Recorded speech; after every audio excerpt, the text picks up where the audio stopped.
Dando prosseguimento ao vídeo anterior, onde nós vimos lá Jesus ensinando a Nicodemos a respeito do nascer de novo, do novo nascimento, lá no versículo 14 ele diz para Nicodemos: "E como Moisés levantou a serpente no deserto, assim importa que o Filho do Homem seja levantado, para que todo aquele que nele crê não pereça, mas tenha a vida eterna." Que Jesus está falando da sua crucificação. E ele dá essa referência a respeito de Moisés. Está lá em Número 21, do versículo 5 ao versículo 8. Diz assim: "E o povo falou contra Deus e contra Moisés: Por que nos fizeste subir do Egito para que morrêssemos nesse deserto? Pois aqui nem pão e nem água há, e a nossa alma tem fastio desse pão vivo", ou seja, tem nojo do maná que Deus enviava todos os dias. E é óbvio que isso iria acender a ira de Deus. "Então o Senhor mandou entre o povo serpentes ardentes que morderam o povo, e morreu muito povo de Israel. Pelo que o povo veio a Moisés e disse: Havemos pecado." Presta atenção nisso. O povo reconheceu que havia pecado. "Porquanto temos falado contra o Senhor e contra ti. Ora ao Senhor que tire de nós essas serpentes." Então Moisés orou pelo povo e disse o Senhor a Moisés: "Faça uma serpente ardente e põe-na sobre uma haste, e será que viverá todo aquele mordido por ela." Então, será que viverá todo aquele que for mordido pela serpente? Se você analisar a queda do homem lá em Gênesis, a serpente ela representa, ela é um símbolo do pecado. A serpente engana a Adão e Eva. E Apocalipse vai dizer que essa serpente é Satanás, o diabo.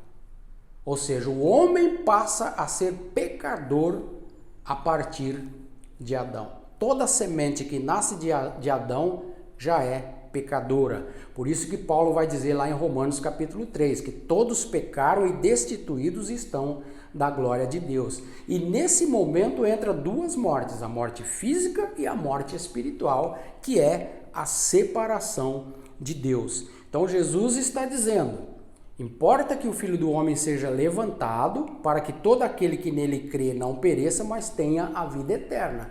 Então a crucificação de Jesus, o que ela representa? Que Jesus morreu por mim e morreu por você. E a partir do momento em que você tem a Jesus como Senhor da sua vida, a consequência disso é que ele passa a ser o Salvador da sua vida e você se livra da mordida da serpente, você se livra da segunda morte. Em João capítulo 5, versículo 25, Jesus diz assim, preste atenção nisso: em verdade vos digo que vem a hora, e agora é, em que os mortos ouvirão a voz do Filho de Deus, e os que a ouvirem viverão. Esses mortos aqui não são os mortos fisicamente, isso ele vai falar daqui a pouco. Então ele está falando daqueles mortos, aqueles que se separaram de Deus. Então ele está dizendo que agora é. E esse momento é presente. Então, desde que ele veio há 2000 anos atrás, a palavra de Deus ela é viva. Então, todas as vezes que você lê a palavra de Deus, ela serve para você naquela hora que você está lendo. Então, aqui ele está dizendo: vem a hora, e agora é, em que os mortos ouvirão a voz do Filho de Deus e viverão. E esse ouvirão aqui não é simplesmente escutar. Se você fizer uma pesquisa a respeito da palavra ouvir, você vai ver que ela envolve obediência. Esse ouvir, além de escutar, é dar atenção. Então é o que ele está dizendo. E aquele que der atenção para aquilo que eu estou ensinando, para aquilo que eu estou dizendo, viverá. Então Jesus ele prossegue lá em João 5, versículos 25 a 28, Ele diz assim: porque como o Pai tem a vida em si mesmo, assim deu também ao Filho ter a vida em si mesmo. E deu-lhe o poder de exercer o juízo, porque ele é o Filho do homem. Aí ele diz: não vos maravilheis disso, porque vem a hora em que todos os que estão nos sepulcros, agora ele está falando dos mortos, ouvirão a sua voz, dos mortos fisicamente, e os que fizeram o bem sairão para a ressurreição da vida, e os que fizeram o mal para a ressurreição da condenação. Então, aqueles que estão em Cristo são os que fizeram o bem. Esses vão ressuscitar para entrar na vida eterna. E os que fizeram o mal para a ressurreição da condenação. Daqui a pouco você vai ver Jesus falando isso aqui mesmo em João capítulo 3. Gálatas capítulo 3, versículo 13, Paulo diz assim: Cristo nos resgatou da maldição da lei, fazendo-se maldição por nós, porque escrito está: maldito todo aquele que for pendurado no madeiro. Ou seja, Jesus se tornou maldição pela nossa causa. Quem era para ser crucificado seria nós, mas Cristo veio e pagou o preço. Ele derramou o seu sangue em nosso favor. E o que é que você precisa fazer? Ir para Jesus, aceitá-lo como Senhor da sua vida, e você terá a vida eterna. Versículo 16. Esse versículo podemos dizer que é o cerne de toda a Bíblia. Os historiadores dizem que Martim Lutero disse que isso aqui é o Evangelho em miniatura. Então, no versículo 16 diz assim: porque Deus amou o mundo de tal maneira que deu o seu Filho unigênito, para que todo aquele que nele crê não pereça, mas tenha a vida eterna. Para todo aquele que nele crê. Esse crer não é simplesmente acreditar que Cristo existe. Não é isso que a palavra está dizendo.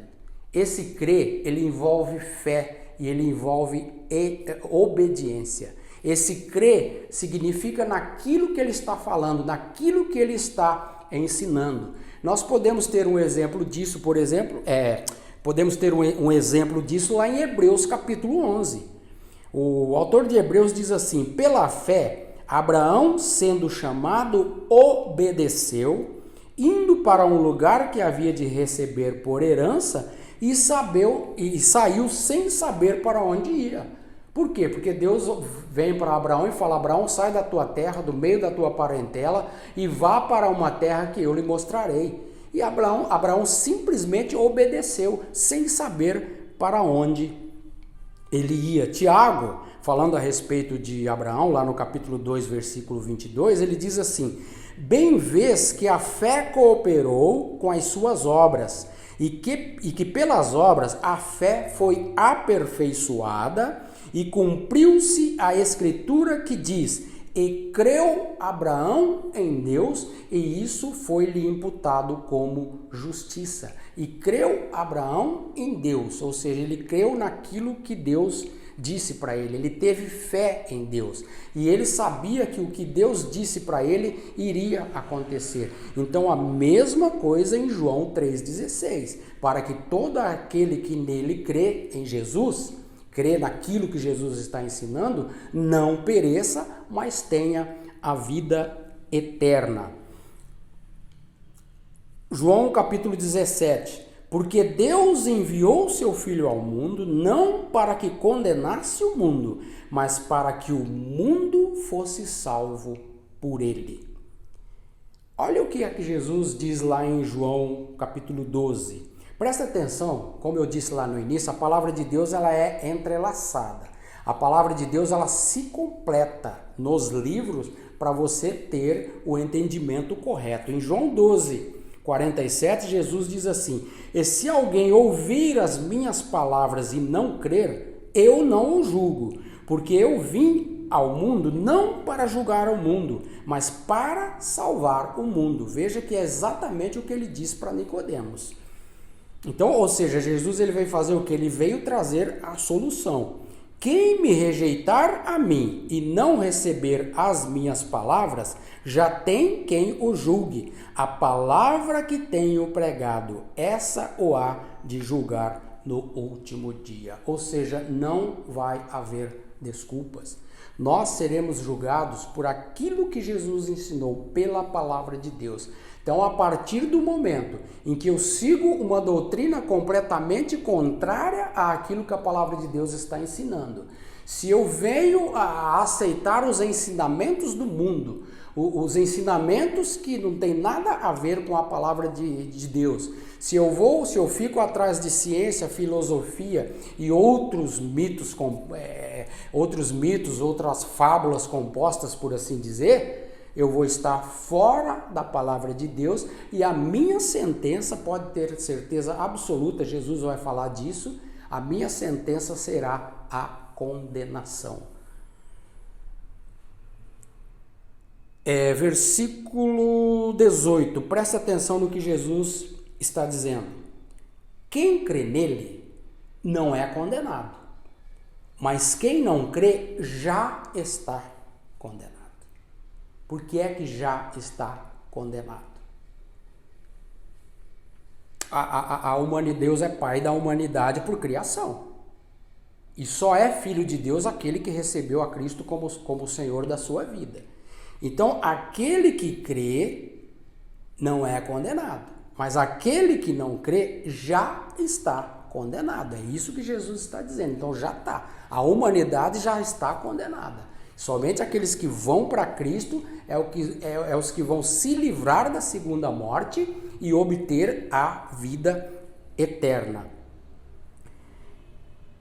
E Paulo vai falar exatamente lá em Romanos capítulo 3, 23. Por quê? Porque todos pecaram e destituídos estão da glória de Deus. Versículo 19.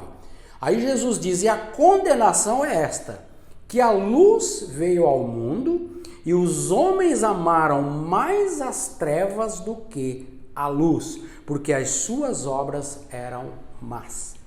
O que é que Jesus está dizendo? A luz, eu estou trazendo, eu estou te trazendo a compreensão correta da palavra de Deus, eu estou te trazendo luz. Mas o que é que os homens estão fazendo? Estão amando mais as trevas, estão amando mais os ensinamentos do mundo do que a palavra de Deus. Lá em Lucas capítulo 11, versículo 35, Jesus disse, cuide para que a luz que há em ti não seja trevas.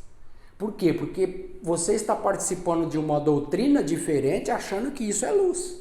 Nossa, foi os anjos de luz que trouxe, são espíritos bons, são espíritos de luz que trazem esse entendimento. Então Jesus está dizendo, cuidado para que a luz que há em ti não seja trevas.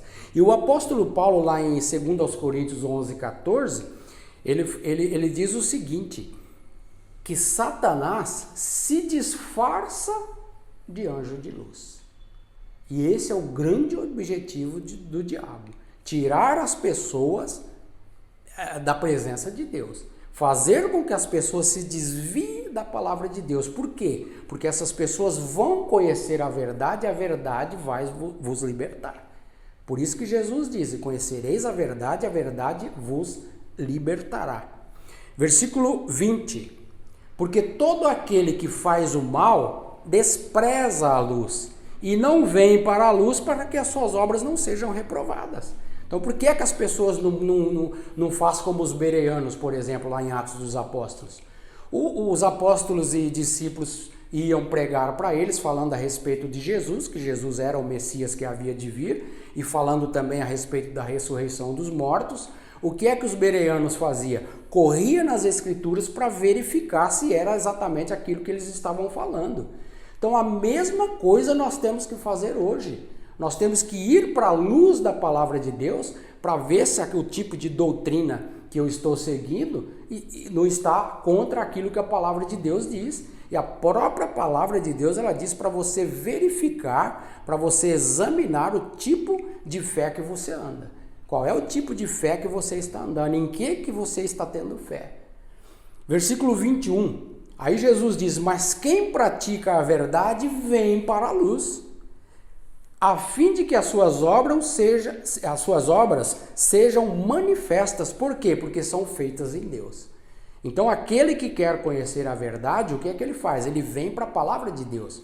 Por quê? Porque eu vou conhecer dentro da palavra de Deus, eu vou saber se as coisas que eu estou praticando, eu vou saber se o meu caráter, ele está de acordo com aquilo que a palavra de Deus nos pede. E a palavra de Deus é bastante clara, nós temos que andar como Cristo andou. Cristo é o máximo da perfeição.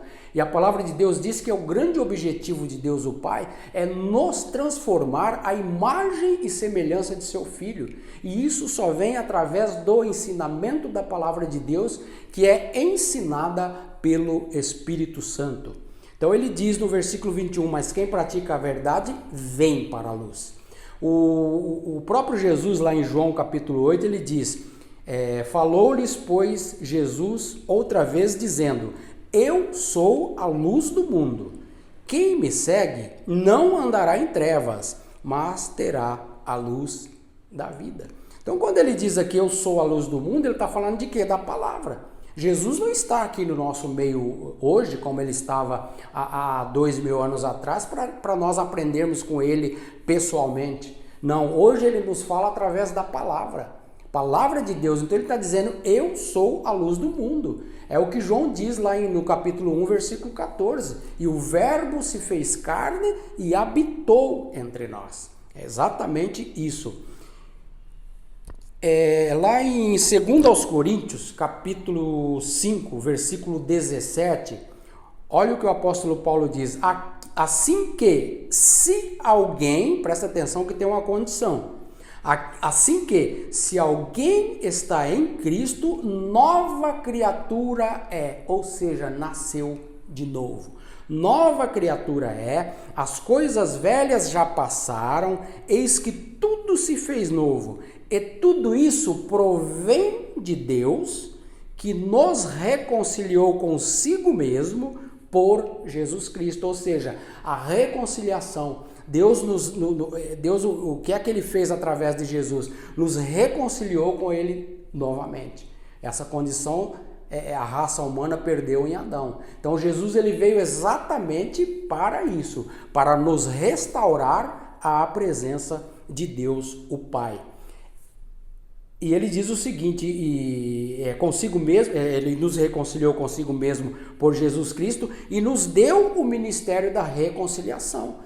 Então o apóstolo Paulo ele diz, sede meus imitadores como eu de Cristo. E é exatamente o que eu estou fazendo. Eu estou tentando de alguma forma te reconciliar com Deus, através da palavra de Deus. Então o ensinamento não é meu, o ensinamento é da palavra de Deus, é o Espírito Santo de Deus que te ensina a palavra, por isso que você precisa de Jesus. Colossenses capítulo 1, versículo 13, Paulo falando para aqueles que já são de Cristo, para aqueles que já estão em Cristo, para aqueles que nasceram de novo, que são novas criaturas. Ele diz assim, que Deus o Pai, ele nos tirou da potestade das trevas, ou seja, das garras de Satanás, e nos transportou para o reino do Filho do seu amor. Ou seja, aquele que está em Cristo, ele passa a ser reinado, por assim dizer, através da palavra de Deus. Ou seja, Cristo passa a ser o rei da nossa vida, é ele quem comanda a nossa vida. E dessa forma, aquele que está em Cristo, se tornando uma nova criatura, verdadeiramente ele não se sente mais desse mundo. Por quê? Porque ele sabe as coisas que virão depois.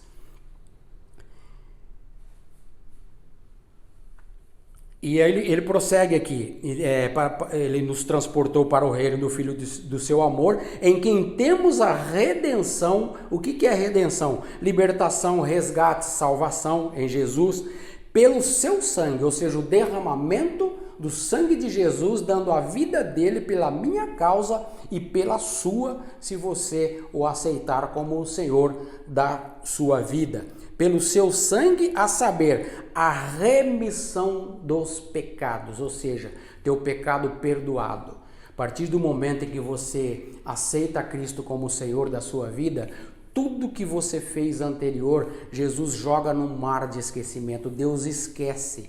Por quê? Porque você se torna uma nova criatura. E agora você vê se isso tem alguma coisa a ver com reencarnação. Então você vê se Jesus ensinou a Nicodemos alguma coisa a respeito de reencarnação. E aqui nós terminamos esse estudo da palavra de Deus, e eu espero que o Espírito Santo de Deus possa tocar profundamente no teu coração e que você seja muito abençoado em o nome do Senhor Jesus. Um abraço a todos.